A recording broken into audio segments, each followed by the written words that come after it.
Se lavori con clienti o aziende italiane, ti sarà sicuramente capitato di dover fare dei meeting o delle riunioni, sia dal vivo che online. Comunicare più facilmente, più velocemente con i tuoi clienti o con i tuoi partner è ovviamente fondamentale. Per questo, in questo video andremo a vedere le 15 espressioni migliori per poter comunicare con i tuoi clienti in un meeting di business online e offline. Ciao, sono Simone di Italian with Simo. Noi aiutiamo aziende e professionisti stranieri a migliorare il loro business con l'Italia attraverso lezioni di italiano online. Se sei nuovo puoi seguirmi sui canali social o anche attivare i sottotitoli se questo video è un po' troppo difficile per te. Iniziamo! La prima cosa che si fa in una conference call o anche in una riunione dal vivo è sicuramente presentarsi. Quindi proviamo a vedere quali frasi possono essere utilizzate in italiano per presentarsi a un proprio cliente o a un proprio partner di business. Per esempio, possiamo dire il mio nome è oppure mi chiamo. Esempio, il mio nome è Simone Serra oppure mi chiamo Simone Serra. La seconda informazione che daremo nella nostra presentazione sarà il nostro titolo, la nostra professione. Per esempio, sono il responsabile delle risorse umane di questa azienda. La terza informazione chiave per un'ottima presentazione è sicuramente descrivere brevemente le proprie responsabilità. Per esempio, mi occupo di selezionare il personale e di curare i rapporti tra i dipendenti e l'azienda. Mettendo insieme questi tre elementi potremo fare una piccolissima presentazione di 20 secondi. Mi chiamo Simone Serra, sono il responsabile delle risorse umane di questa azienda e mi occupo di selezionare il personale e di curare i rapporti tra i dipendenti e l'azienda.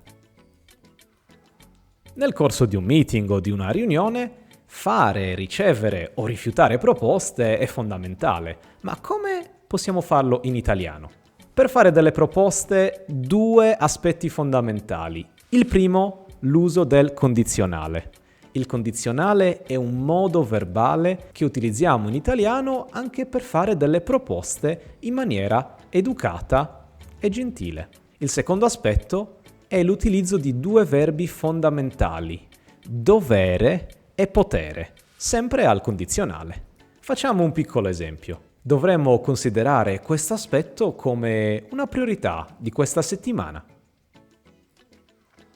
Oppure, usando potere, potremmo cambiare il nostro sistema di pagamento e renderlo più efficace. Se invece vogliamo accettare una proposta, qua le cose sono molto facili. Si può infatti utilizzare l'espressione essere d'accordo. Per esempio, sono d'accordo, dovremmo ampliare la nostra offerta. Se invece non siamo d'accordo con una proposta o un'informazione che ci viene data, allora possiamo utilizzare il contrario, non sono d'accordo. Per esempio, non sono d'accordo con questa proposta, mi dispiace.